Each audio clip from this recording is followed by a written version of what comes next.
మిత్రులారా, బాలకృష్ణ గారి అభిమానుల మనోభావాలు దెబ్బతింటున్నాయి. కారణం, 3 సార్లు ఎమ్మెల్యేగా గెలిచినా కూడా, పెద్ద స్టార్డమ్ ఉన్నా కూడా, తెలుగుదేశం పార్టీ ఆవిర్భావ్య సభ్యత్వంతో ఆయన కొనసాగుతున్నా కూడా ఆయనకు నేటికి మినిస్టరీ దక్కలేదు.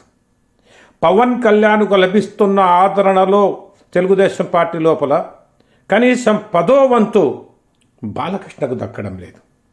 ఇటీవల జరిగిన సమావేశాలు, ప్రమాణ స్వీకారాల్లో గమనించాను. పవన్ కళ్యాణ్కు మరీ ఎక్కువగా గౌరవిస్తున్నారు. వాస్తవంగా బాలకృష్ణ యొక్క సీనియారిటీ ఏమిటి, ఆయన ఫాలోయింగ్ ఏమిటి, ఆయన ఎవరి కుమారుడు, ఇలాంటివన్నీ